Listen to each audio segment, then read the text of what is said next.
Hello, everyone. My name is Ole Kagan, and I'm the Community Engagement Coordinator with LA County Library, and I welcome you to How to Raise LGBTQ plus allies. LA County Library's Pride Committee's virtual event celebrating LGBTQ plus History Month.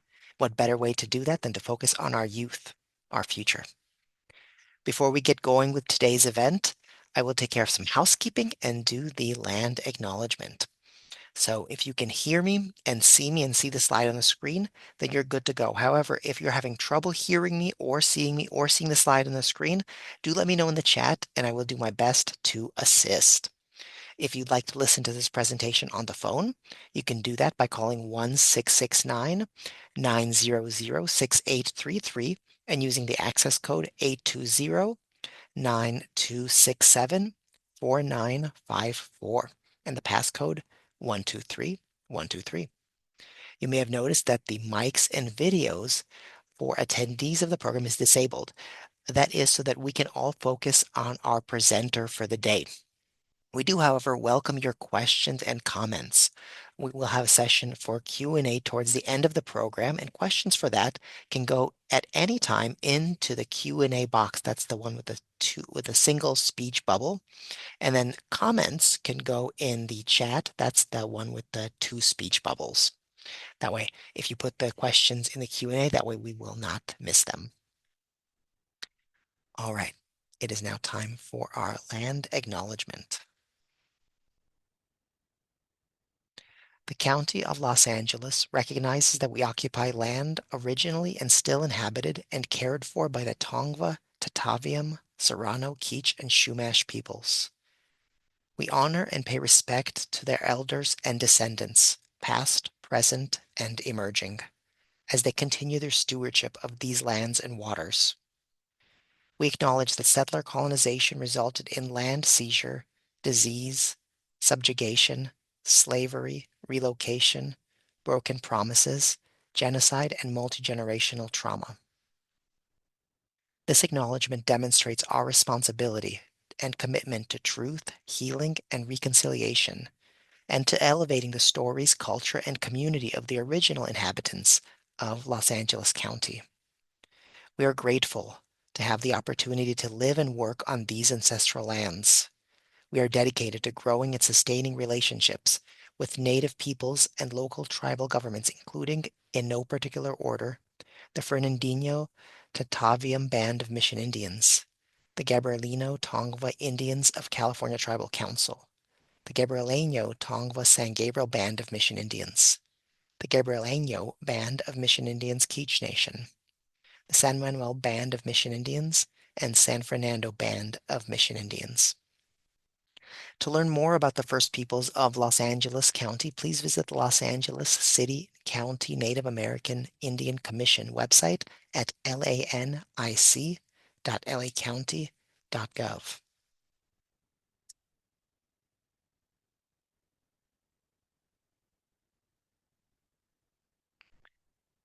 All right, and before we get going with the program, I also want to remind you that in case you're interested in learning more about our virtual or in-person events, you can head over to lacountylibrary.org and click on the events button on the top right-hand side, and that'll give you all of the events. It'll open up our calendar, and you'll be able to see events for kids, teens, adults, older adults, both in person and virtual.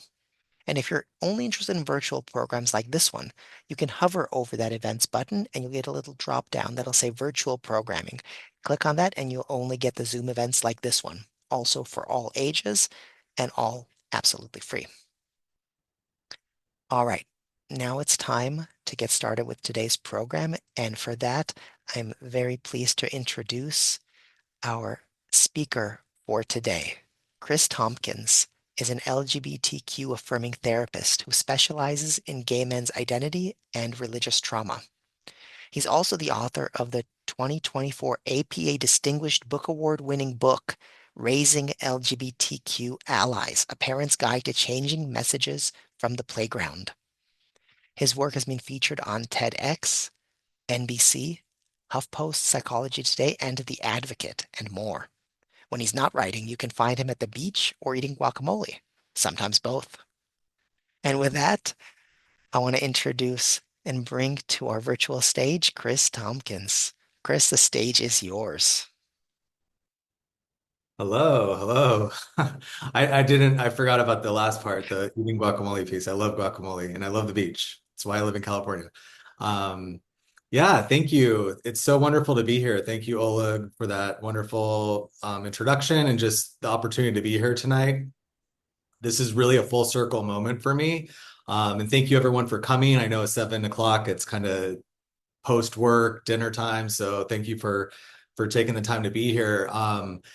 I say in my book, Raising LGBTQ Allies, that and I told Oleg this when we first met, most of my book I wrote at LA County Libraries. I visited, there were like five different libraries that I went through or that I would go to write, right? I love libraries. I always have. I even write in the acknowledgement section of my book for all the libraries in Los Angeles that gave me a place to lose myself writing. Thank you. Writing can be isolating. So being around a lot of books while working on one helped me feel less alone. So this for me is a really wonderful opportunity. My book originally came out in 2021, so kind of the pandemic was still sort of happening, and there weren't a lot of in-person book readings. And so my book came out in paperback last 2 weeks ago, October 1st. So to be here and be able to do a book reading feels very much like a full circle moment. So I'm really excited to be here. I'm going to do a book reading and then we'll open up to questions. And then I'm going to close with one of my book has different exercises and I have a visualization that I'm going to go ahead and close us with. But so just to kind of give an introduction about the book itself, how I started like the journey of writing it. Um, is back in 2015. I'm originally from Arizona, Tucson, Arizona, and I've been living in Los Angeles for about 16 years. And so I moved out here to work for a large national LGBTQ media advocacy organization. So I've been, out of the closet, working in LGBTQ advocacy. I come from a very loving family. And also, I come from a family that religion was very much a part of my story. And so I learned from a very young age that being gay wasn't okay. I first recall knowing that I was gay when I was around 6. When I share that with people or when I tell my coming out story, oftentimes I'll hear people ask or adults, parents, how did you know? How did you know that you were gay at that age? And I always invite, whenever I'm doing a book reading or a presentation, and for our purposes of being here together today, is that we're really centering children's experiences. And so at 6 years old, I didn't necessarily know what being gay meant. I did know as a child, I'm developing, I'm learning things, I'm taking information in from my surroundings and I'm starting to notice differences in myself from other kids that I know and that I'm playing with. And so that for me was my sort of internal exploration and discovery, self-discovery. And I also learned that being gay was not okay. And so I hid in the closet for a very long time. I kind of joke, I write about in the book that I could have won an Oscar for the role that I played as a straight person, dressing the part. I joined a fraternity when I was in college. I had girlfriends, and it wasn't until I finished college that it was starting to become more and more difficult for me to be in the closet because I was starting to go to a lot of weddings. My friends were getting married, and people started they were asking me, do you have a girlfriend? Why don't you have a girlfriend? And so that for me was a constant reminder of, oh, they're on to me, or maybe someone's going to find out, or I'm doing something wrong. And so eventually I did come out. I moved to Monterrey, Mexico after I graduated college to work. And I had a job there and I met my first boyfriend and fell in love and came out. And that's a whole separate conversation. I guess you'll have to get the book. But for our purposes today, I just wanted to share how I wrote the book, the reason I wrote the book, and what I hope that the book can accomplish and is accomplishing. But going back to 2015, I was home visiting. I was actually giving a workshop at a conference, the Arizona Equality and Justice Conference. And after that conference, it was an LGBTQ related conference. And after that conference, I went home to my mom's house, and she had family members over, some childhood friends, and I was in the dining room sitting next to my best girlfriend from high school, and my nephew, who was 6 at the time, like kids often do, they'll think a thought and they'll ask a question, not necessarily wanting to know the answer, but they just kind of ask it. And so my nephew was playing with some of his cousins and ran over and in front of everyone whispered, and I joke because his version of whispering is talking out loud. And so he whispered slash talked out loud, "Uncle Chris, is she your girlfriend?" to my friend who was sitting next to me.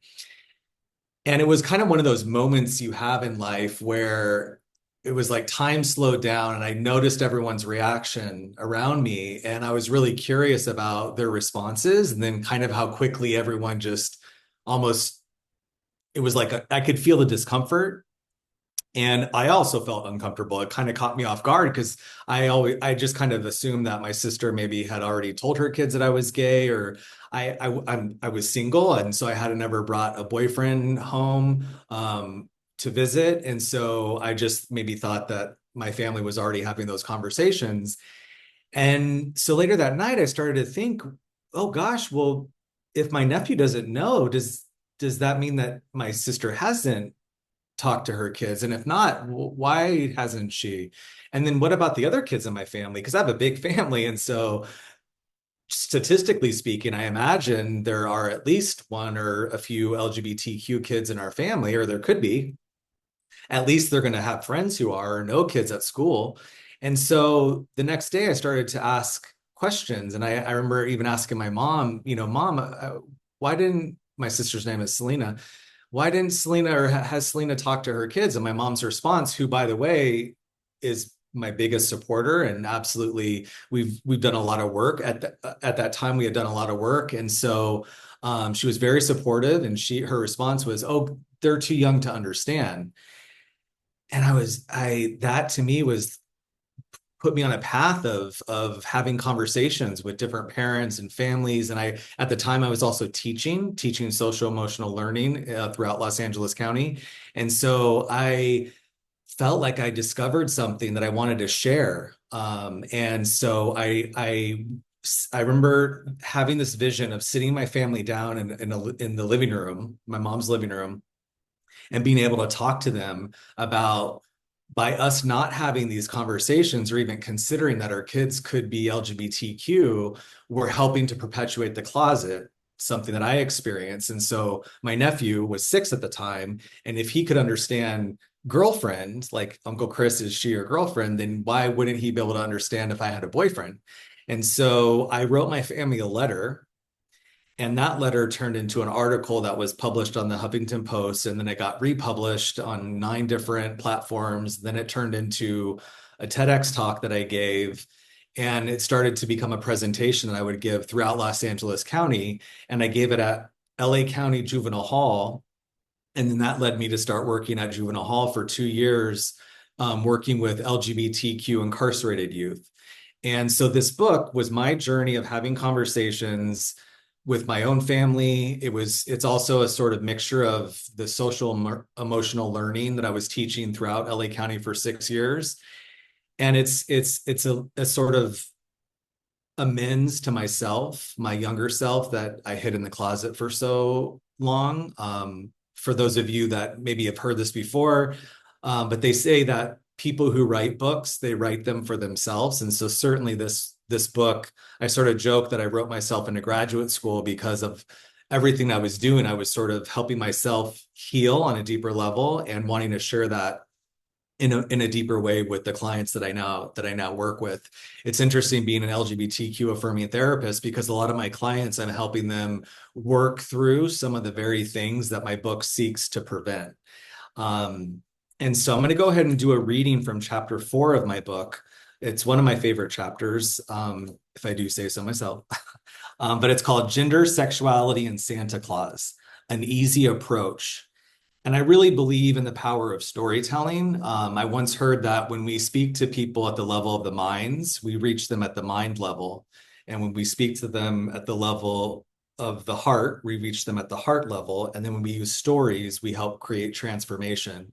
And in my experience of working with youth and teaching in the classroom and at juvenile hall and going to schools and sharing my coming out story is that using stories and telling our stories, that's where the transformation happens, because we may not be able to identify with the specifics of the story, but we can relate to the themes of fear or the themes of love, courage. So I'm going to go ahead and share a story at the beginning of my book that came from, well, I'll read it and it'll tell more, but this was from a mother sharing her experience of having a trans daughter. Gloria realized her daughter Michelle was transgender one night while consoling her after a panic attack.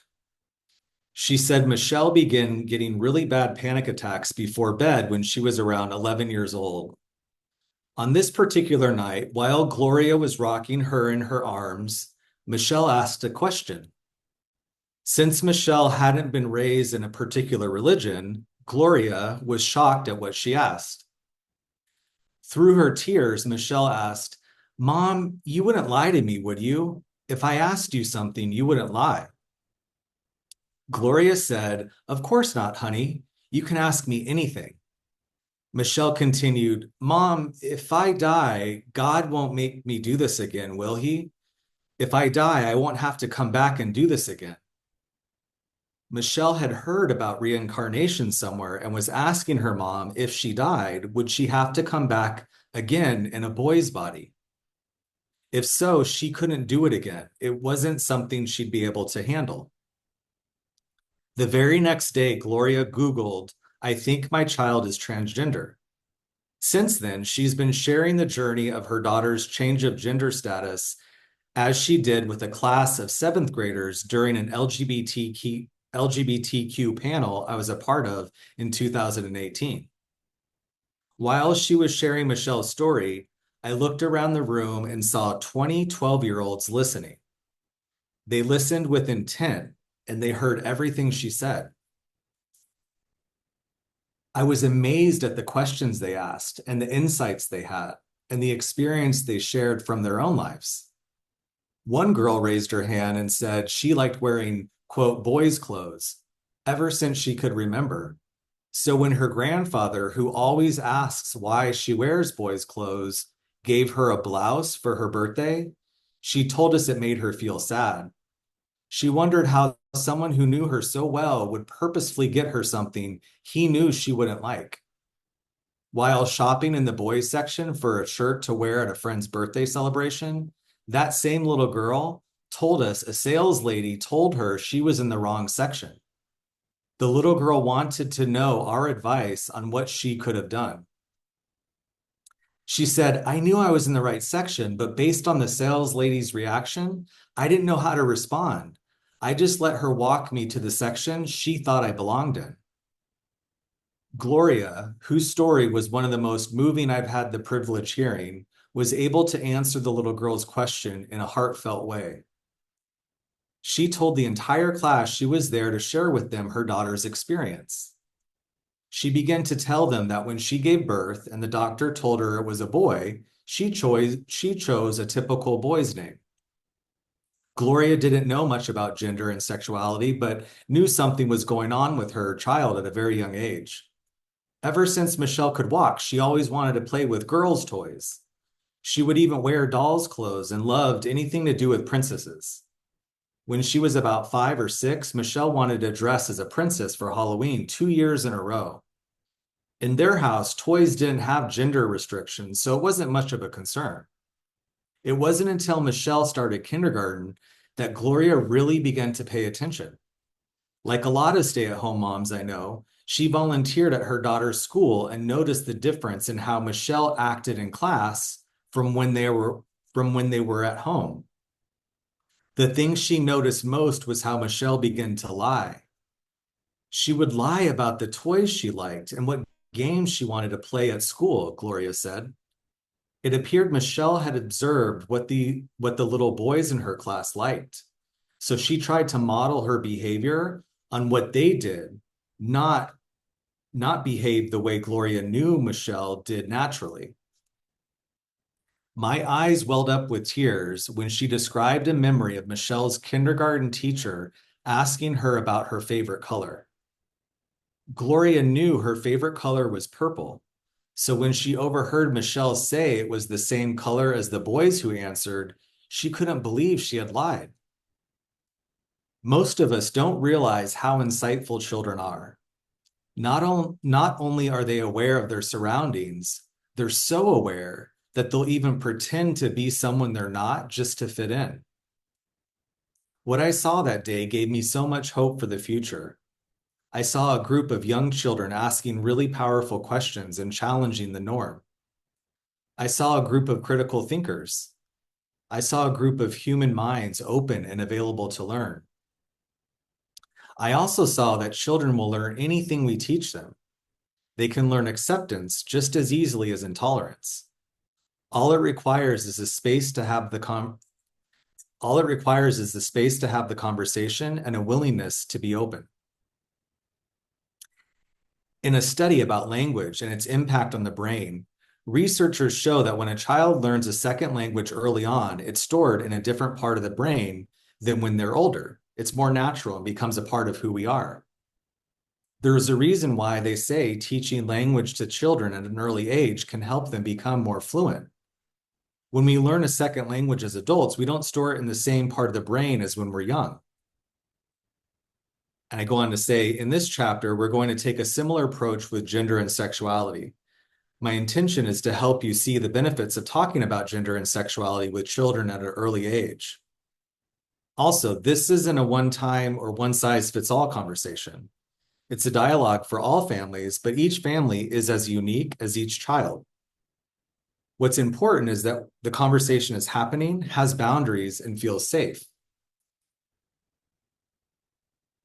Being able to discuss gender and sexuality with children at a young age is a sort of modern mea culpa for the years we forced LGBTQ youth to develop in the closet.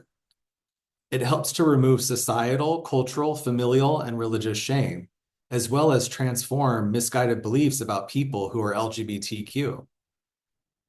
Author and activist Adrian Pay, author of the book The Minority Experience, says, leading change isn't just about transforming individual behavior, but about addressing broader systemic issues. A common misconception from parents is that talking to children at a young age about gender and sexuality will result in experimentation, which research shows is untrue. Having conversations with children at a young age helps them to see gender and sexuality as sacred. It teaches them to respect, honor, and value their gender and sexuality. Regardless of our beliefs or our opinions on the matter, each and every human being on the planet has a gender and sexuality. By talking about them, we take away the shame each of us carries about gender and sexuality: gay, heterosexual, transgender, male, female, or non-binary. And so then I'm going to jump to, so how do we have the conversations? Or maybe some of us are at different places on the journey. And so chapter 8 of my book is called Building a New Playground. And I write about building a new playground in 6 steps. So these are kind of the 6 steps that I look back on myself and in my own experience of what I did in my family and what I started to do more of. And I realized that even though I was a gay man and I worked for a large national LGBTQ organization, I lived here in Los Angeles. And so going home to Tucson, Arizona, where I was from, I realized, oh, I have a part to play as well. It's one thing to be out of the closet and live my life here. When I go home, I sort of went back into kind of just to back up a little bit. The core message of my book, the subtitle of my book is A Parent's Guide to Changing the Messages from the Playground. Messages from the Playground is a theme that I use throughout the book to describe the subconscious beliefs that we all pick up. The playground is our mind and messages are the subconscious beliefs. And so no matter who we are or where we come from, we all play on the same playground, meaning that we all pick up the same societal messages about money, success, failure, school. That's part of the work that I do as a therapist. That's part of what I did as teaching social emotional learning is I was exploring belief systems. I explored belief systems with people. And so hearing the beliefs about certain things, there may be nuances or subtle differences, and there are a lot of the same things that we have just based off of being socialized in a dominant culture. And so these are 6 proactive steps that I encourage folks to consider when they're, wanting to have conversations or if they have kids or work with kids. The first is consider that at least one child in your class or family is LGBTQ. Even if you don't have an LGBTQ child, they will jump rope or play tag with someone who is LGBTQ. Being aware of this helps to interrupt heteronormative thinking and to heal homophobia and transphobia before they begin. And it also helps to create allies early on. Something I also like to often share when I'm having these conversations is I use homophobia and transphobia or queer phobia in the book because that's kind of, it's familiar, it's kind of what we know. Also, I think it's important because when I started to have conversations with my family, for instance, with my mom, they didn't consider themselves homophobic. They didn't consider themselves homophobic by not having conversations with my nieces or nephews. And what I really want to encourage folks to consider, and what I write about in this book, is that sometimes when we use words, certain words, it doesn't necessarily fully describe what's actually occurring. And so using a term like homophobia as a mental health professional, I use what's called the DSM-5. Maybe some of you have heard of it. It's what you use, a mental health professional will use to prescribe or diagnose someone with depression, anxiety, another mental health disorder. And so phobia is an actual mental health disorder that you can prescribe, diagnose someone with. And so I like to use misguided beliefs or the messages from the playground that we pick up. And so just that's a sort of caveat. Number two, so the first is to consider. The second step is proactive confrontation.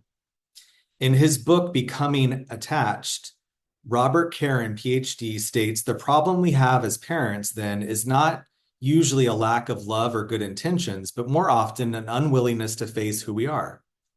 I think the most powerful step any parent, caregiver, or teacher can take is to proactively confront their own messages from the playground or subconscious beliefs they have within themselves. We can't change something we can't see. So in order to confront any bias or negative belief, we have to first be willing to acknowledge that it exists. As with any behavioral modification, lasting change comes from the willingness to recognize, acknowledge, and accept that we want to change. The third step is be inclusive and incorporate LGBTQ examples and discussions in everyday conversations. So for parents and caregivers, it means using same-sex examples when you talk to your children, like, does your friend Billy have a boyfriend or a girlfriend? I used to get, and this question to this day still is something that it's frustrating. But when someone asks me, like, for instance, I'll get into the Uber recently. I got an Uber and to go to the airport, and the Uber driver asked me if I had a girlfriend. And so then I have to sort of negotiate, oh gosh, do I want to, it's in the morning, do I want to come out? So I go through this whole process within myself. And so I think it's helpful for us to be mindful of even the questions that we ask and sort of what we're saying when we ask them. And so by, just having conversations like that with my nieces and nephews, it helps by incorporating more LGBTQ related examples in conversations in classrooms. We're helping create a world where being LGBTQ is normal, it's natural, it's part of the differences of the human experience. Number 4 is show support by having LGBTQ related books, signage, stickers, or resource materials. That's something that has certainly changed over the years as I've grown up or gotten older. I mean, I think it's amazing that the LA County Library is even having this sort of event in honor of LGBT History Month. For me, I realized when my nieces and nephews and sort of the role that I was playing that I wanted to play as an uncle is I stopped getting gifts when I was this was a one of the big things for me, shifts that changed is I'm like, okay, I'm gonna leave the gifts to my brothers and sisters, and I'm gonna do experiences with my nieces and nephews. So taking them to the zoo or making memories. And books. I love books. Books are a great way to start. So I started gifting my nieces and nephews LGBTQ related children's books. And so, which I include in my book, I have a chapter called New Toys, and I have a whole list of different books broken up by age ranges that I encourage folks to get. It's a great way to start. And it, encourages reading. And number five is create an open, safe, and affirming space. Otherwise, this is what I call containment, or is known as containment. Before beginning a new program, well, I go on to talk about in my classrooms how I would teach and the sort of approach that I would take. But creating an open, safe, and affirming space starts with us. And it allows children who are LGBTQ to be who they are and express themselves without fear of being judged. And then the last step is really be vulnerable, ask questions, and have authentic conversations. And this is attunement. And really, this is where what we're here doing today is just being vulnerable. Um, I often will say, don't let the fear of what to say or getting it wrong prevent you from saying anything at all. I make mistakes. We're going to make mistakes, and I think it's a really beautiful thing. We get to sort of model that to the young people in our lives, that it's not about the rupture, it's about the repair. And so it's through this process that we're building relationships. Being vulnerable, asking questions, and having authentic conversations helps a youth who is LGBTQ know that who they are matters. So even if you don't know what to say, saying that you don't know, but you are curious and want to learn more, lets them know they are seen and you are a witness to their life. And, you know, I write in the book that all relationships begin with curiosity. And so this is really an invitation for us to be curious about the people in our lives, the children that we have, and the differences that all of us as humans embody. And so to help encourage that differences are okay. It's not about treating others as different, it's about acknowledging differences.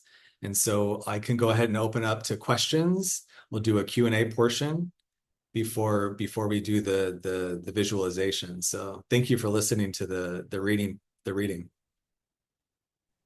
Thank you, Chris. I had read that section of the book that you read, but when you were reading it, it was just so effective hearing it again. So thank you for that. Yeah, thank you. So the first question we have here is, I'm part of the DEI committee of my daughter's elementary school. What's the most effective way to motivate or inspire parents or caregivers who do not have LGBTQ plus children to learn about raising allies to create a more inclusive school environment? Yeah, that's a really good question. Get the book. Um, going to something like this is a really beautiful way. It's learning. It's being open and willing to learn. I broke my book up into three sections. And the first section is awareness, the second section is willingness, and the third section is change. And so what I hear with that question is even having the awareness, it's a beautiful space to be in, because it's before we can make any change, we have to become aware. And so even having that question, awareness, books are like teachers, they'll fall off the shelves. There are so many wonderful books.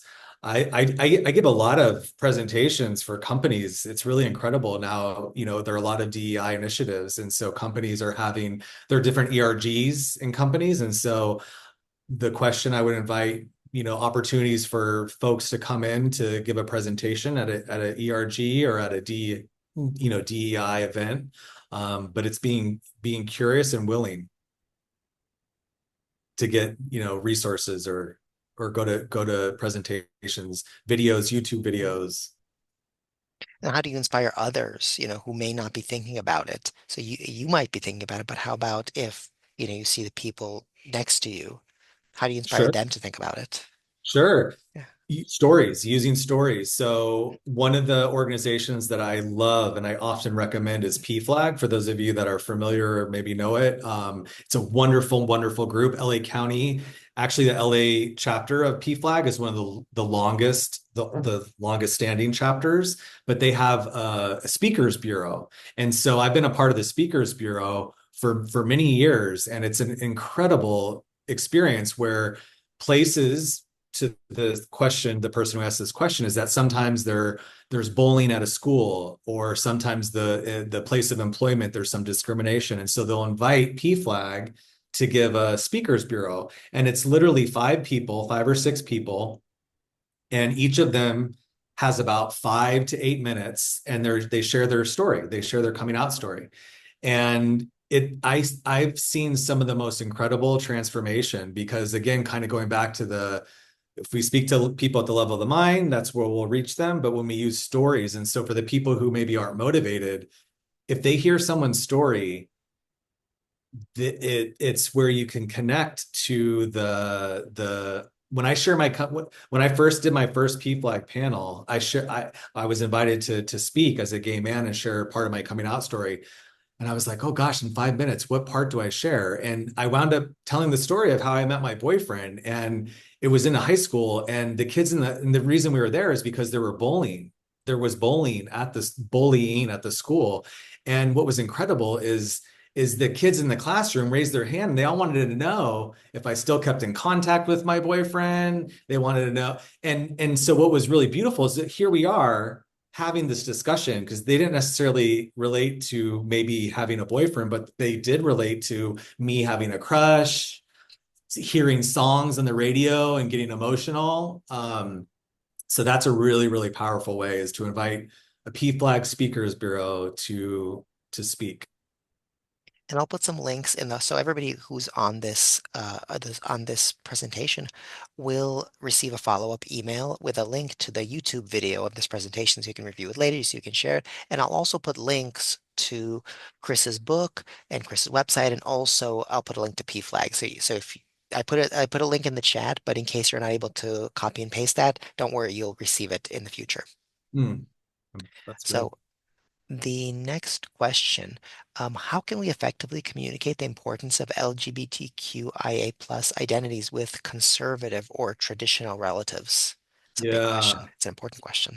It's a great question. It's a really great question, and it's very timely. It's a very timely question. I come from a family like that myself, and so a lot of this was, I think I mentioned or I read the part about this is an ongoing conversation, and so it's revisiting it, it's having it. For me, it was confronting some of the things that maybe my family didn't want to confront.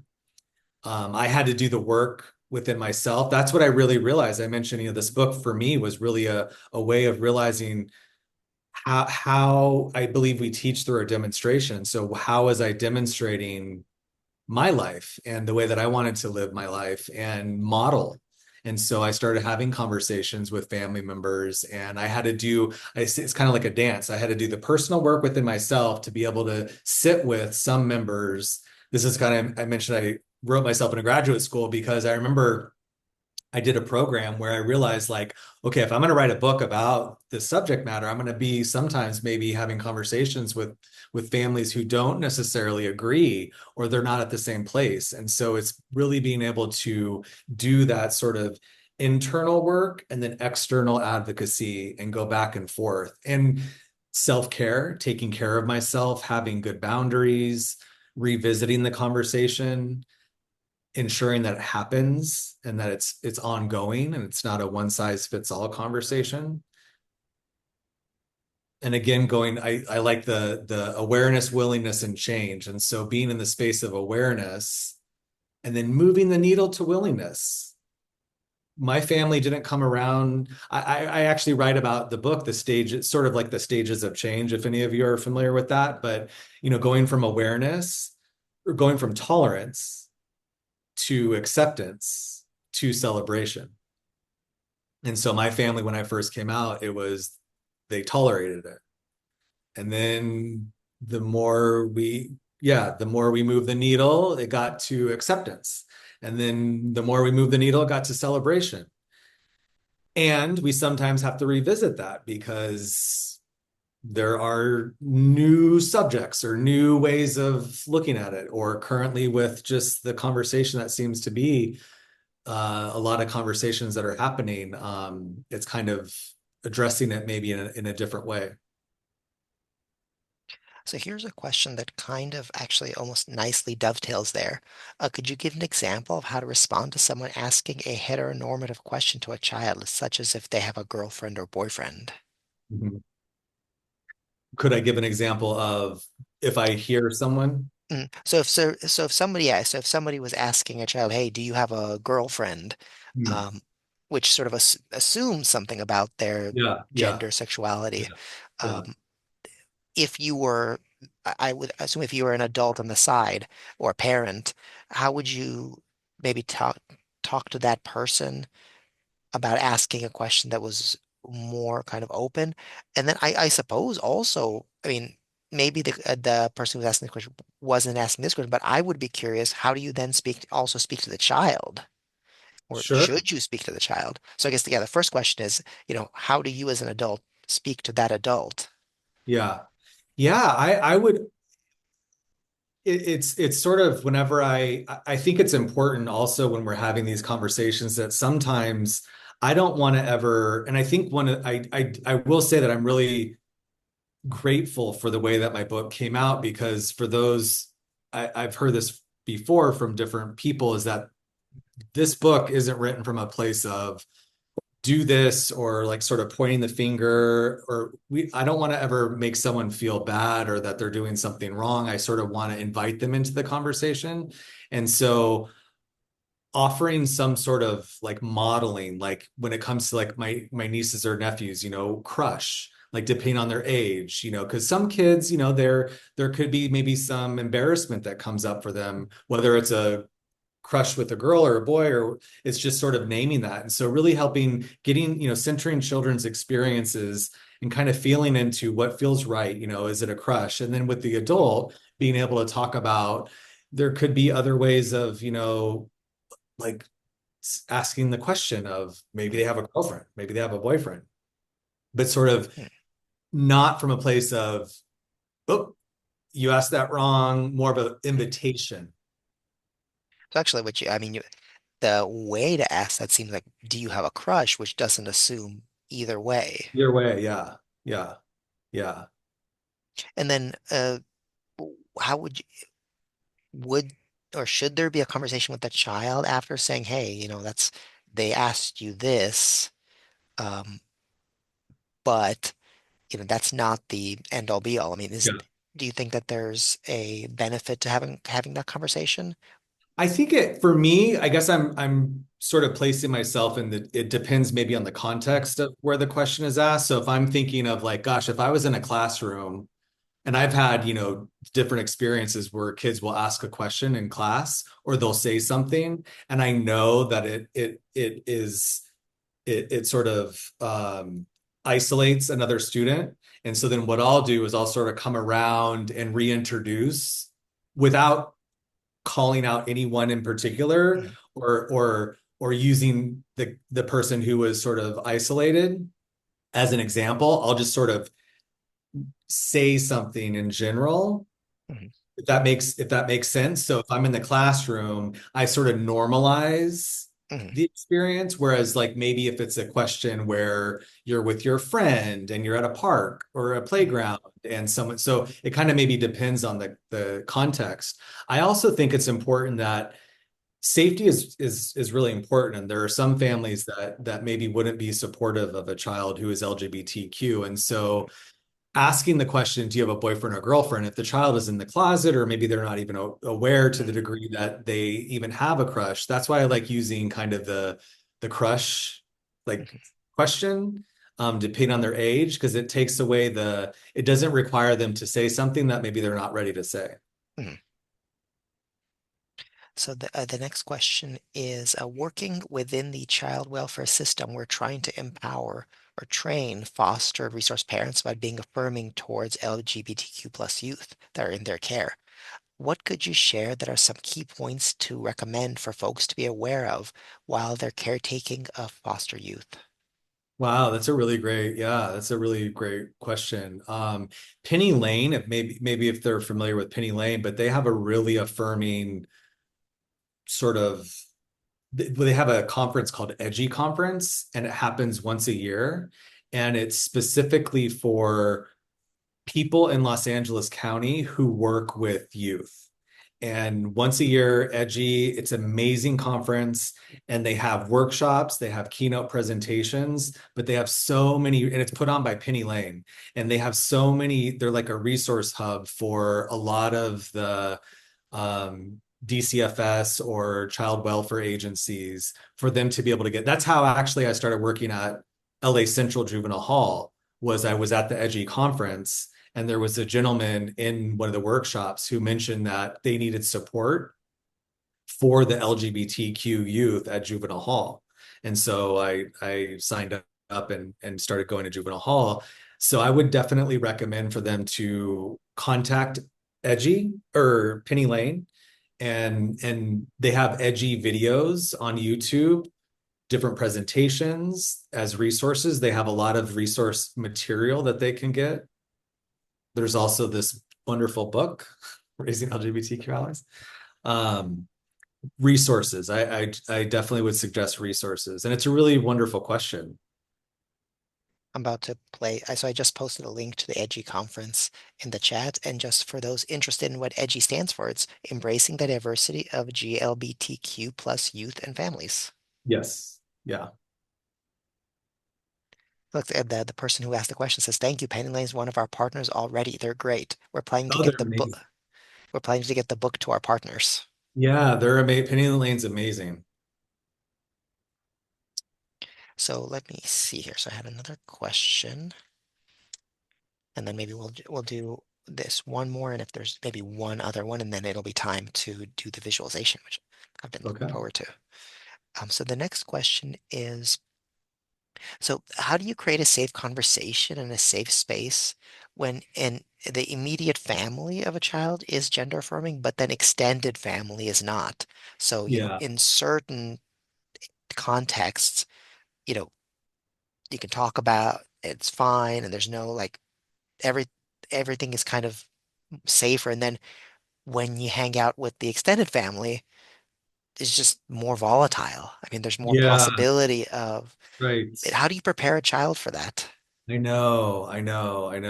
Yeah, it's tricky, it's difficult, it's nuanced, and I really appreciate that question because it's really true and it's really important. And I I really feel that this conversation, and Oleg, you and I talked about this kind of before, but you know, cross out LGBTQ for my book. It's called Raising LGBTQ Allies, but cross out LGBTQ, and I really do believe that this book or this sort of message with it is being able to have conversations with children about life and about the world that they live in, and that sometimes there are bullies and sometimes there are people that aren't affirming or accepting of identities, and all children will face challenges, and it's our job as adults to sort of help them develop the skills Mhm. uh, to learn how to manage those challenges.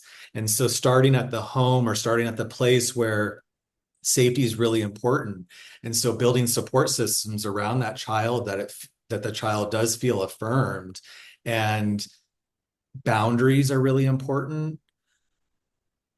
Understanding that there's, only if for whatever reason the family is to the degree that they're volatile, or maybe it's not safe, or maybe that there's a conversation that an adult has to sort of have with people beforehand so that the child goes there sort of with these safety, the containment, kind of going back Mhm. to the containment. I also think that really being able to have that genuine connection and attunement with the child, and being able to affirm them and let them know that I think the message and what I'm trying to do with this, with the book, is that oftentimes when I'm talking to even a client, or when I used to work with youth teaching social emotional learning, I would hear things like, "Oh, I was bullied because I was gay," or I was bullied because I was gay when I was a child." And I really want to help reframe. Whenever I hear that, I always say, you weren't bullied because you were gay. You were bullied because there are misguided beliefs that people have, and they took that out on you.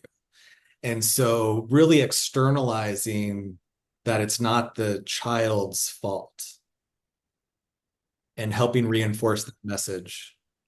I think it's a very powerful message to move into the visualization. I mean, the Mm. idea that we're teaching, I say just, but it's not just. I mean, we're teaching our kids about the world, about how the Mhm. world is with what we Mhm. do and how we speak.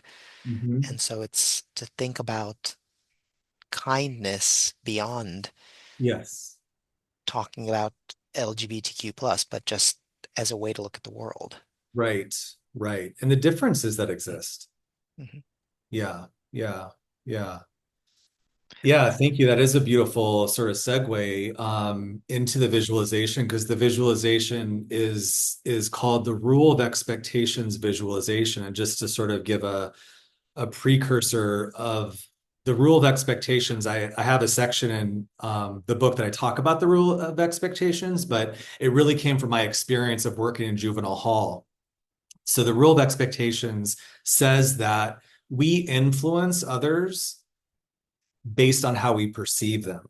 So I noticed when I taught for 6 years in different classrooms, after school programs. And for 2 years, I worked at Juvenile Hall, Los Angeles County Juvenile Hall.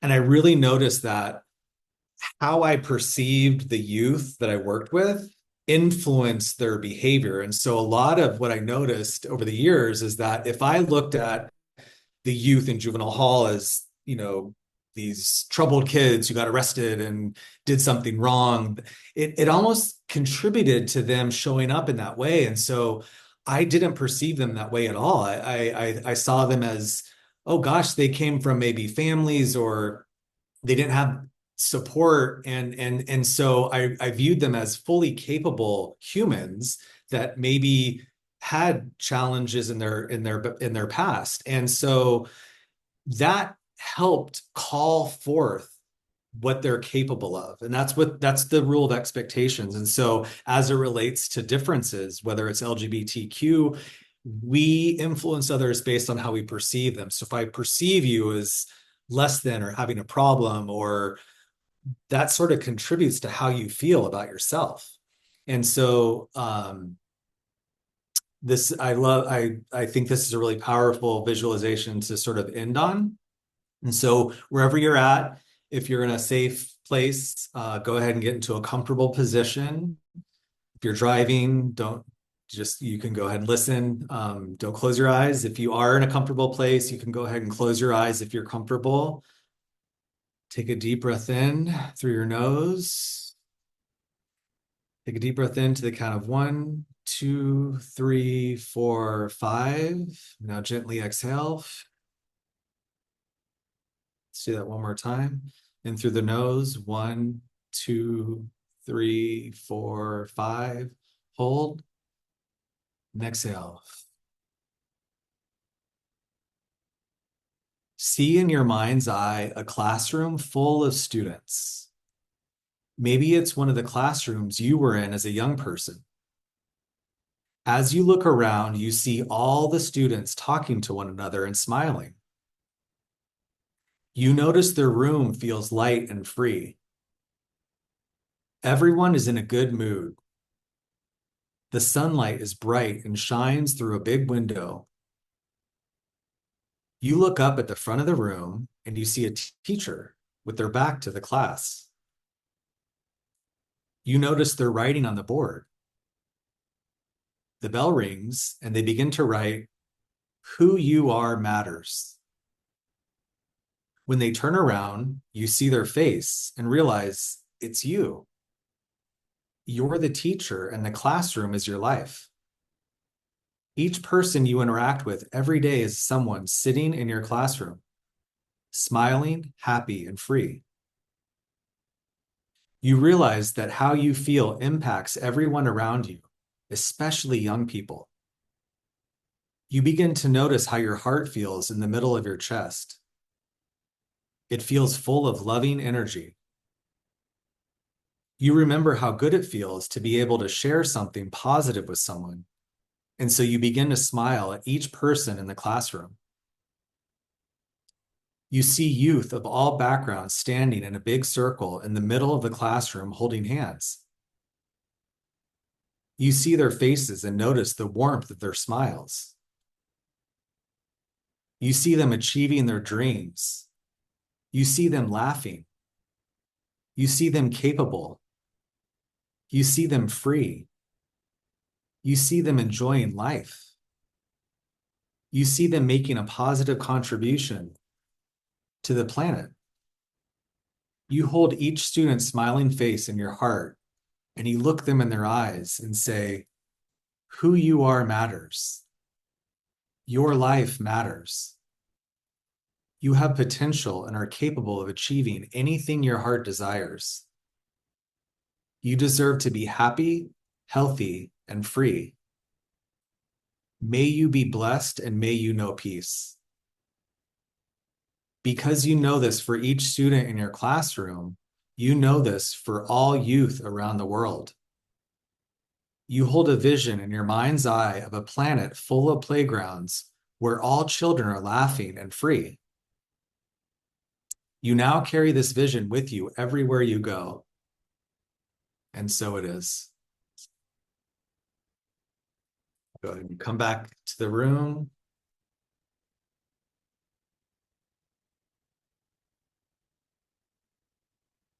Right. Well, thank you, everyone, so much for being here. And thank you again, Oleg, for having me and for staying up late tonight. I'm still recovering from the visualization. I turned off my camera. I did it with everybody. Mm, So mm. I appreciate it. I feel light. Yeah, yeah. Well, That was thank really you. nice. Thank you. I really do believe in the power of how we feel as adults with the kids in our life and holding that vision for their lives as well. It matters. It's important. And so having these conversations and being willing to have them, it makes a difference in more ways than we could ever know. So thank you everyone for taking the time to be here. Thank you, Chris. Truly, this was a great presentation. And thank you all, folks, for being here. I will send a follow-up email with the information that we talked about during the program. And feel free to look up the book at your favorite bookseller or the library. We do have it, and it is highly recommended. Thank you. Thank you all, and we'll see you next time.